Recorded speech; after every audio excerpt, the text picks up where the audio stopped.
Are you ready for a central bank digital currency here in the States? Well, regardless of whether you're ready or not, the Federal Reserve has announced that next July in 2023, they will be launching the FedNow service, which will be the infrastructure for the American CBDC.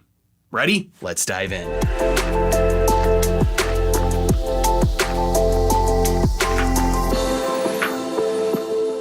On August 29th, the Federal Reserve released this announcement that in mid-2023, they will begin full-scale pilot testing of their FedNow service. Now, you're probably thinking a FedNow service doesn't sound like a central bank digital currency, and you'd be kind of right. So what we're going to talk about here today is why this infrastructure, this system, is the groundwork. It's the rails for the future CBDC. This is like the Gen 1, version 1 of a central bank digital currency.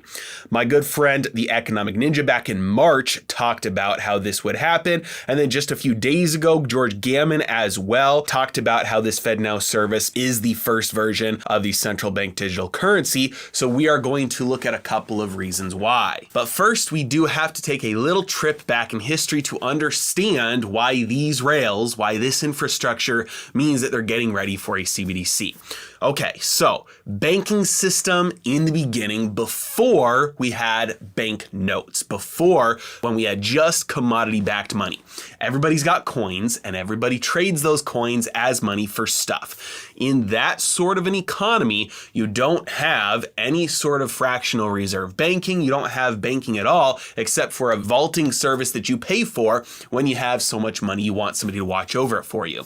Eventually, though, you get to the point where you do have banking kind of invented as a loan and deposit, as a savings and loan business, because so many people are storing their gold that they just stop taking it out of storage. If we look at the bottom of what banknotes, what dollar bills, what money used to say, it says, in gold coin, $20, it was a weight of gold in gold coin, and it's payable to the bearer of this note on demand. That means if you have that piece of paper, you can take it into the vault, the bank, you can say, give me my $20, which by definition was an amount of gold. This is how things worked for thousands of years once banking started. Now, in this system, it's important to have the gold. It's important to have those reserves, right? Because for the last 3,000 years, the gold itself was the money, and people just traded the paper because it was more convenient and safer to store your gold with somebody else. And so in this system, the reserves are the money, and the reserves are the important thing, otherwise you get a bank run. So everybody's trading these papers back and forth as money, but the moment you think that that bank might not have enough money, everybody goes and turns in the paper to get their real money. And so if the bank doesn't have enough real money in reserves, the bank goes bust, there's a bank run, some people get some of their gold, some people get all their gold, some people get nothing, and it is a disaster. Now, in a system like this, you have a problem with payments that take place across far distances. Check out this gold certificate. This was issued from the Farmers National Gold Bank of San Jose. $50, again, redeemable in gold coin, it says there at the top. This means that you've got a relationship with this bank and you know they've got your gold, but you go across the country and you try and pay somebody with that piece of paper, they might not trust that that's a real piece of paper, that there's actually gold to back it up. They don't know that bank. They don't have a relationship. And so it presents friction and problem with payments across large distances. So then you have relationships formed between the banks themselves to do settlement transactions. The way that this works today and the way that it worked back then, you've got two banks and you've got a bunch of customers at each bank. And all day long, they're making payments back and forth with each other. So you've got $100,000 worth of payments going from bank A over to bank B, and you've also got $90,000 worth of payments going from people at bank B over to people at bank A. So all your Chase customers go to all of the Bank of America customers' stores, and Bank of America customers go to the Chase customer stores. They're buying things from each other all day long.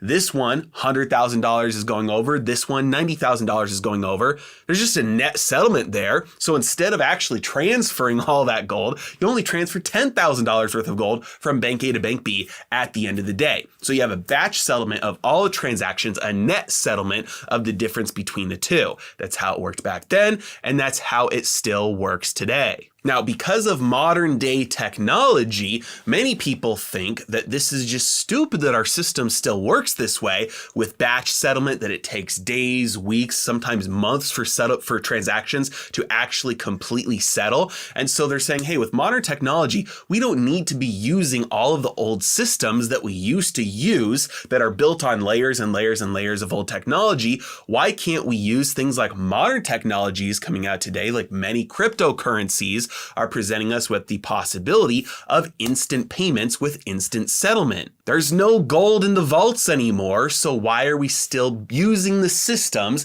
and acting like there still is? And that's exactly where this FedNow instant payments service comes in. This is the infrastructure for instant payments. With modern technology, we don't actually need to wait during business hours and not to have transactions go through on weekends. We can have 24/7 settlement every single day of the year that happens instantly from bank to bank. The problem is this takes some technology and some infrastructure. You have to build these rails out because everything we have right now is built on a banking system that was built on a debt system that was built on a fractional reserve banking system that was built on actually having some gold in reserves. And so you have to rebuild all the new from the ground up, and that's what the FedNow service is. Now, I cannot personally confirm this myself, but many people are saying that the FedNow service is actually being built with Ripple XRP technology as its foundation, which would make sense because you would want to co-opt, you'd want to adopt an existing technology.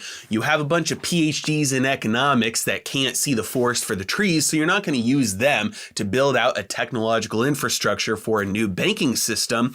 You're just going to use something that's already in existence that you can control, which may be why XRP was handled so thoroughly and so severely by the SEC way back when. Now, just in case it isn't clear, this infrastructure bypasses a lot of the need for the current banking infrastructure, which is the purpose of a central bank digital currency. Eventually, every single economic participant has an account directly with the Federal Reserve, the central bank, and then you don't need any of the decentralized nodes of the financial system, the existing or the previously existing banks. This transforms the purpose of the entire banking system really into infrastructure for the CBDC. Rather than having the central bank just operate as the bank for the other banks, it really does centralize everything under one roof. And once that system is built, once all the kinks are worked out of the system, and once they've been able to figure out everything that's wrong with it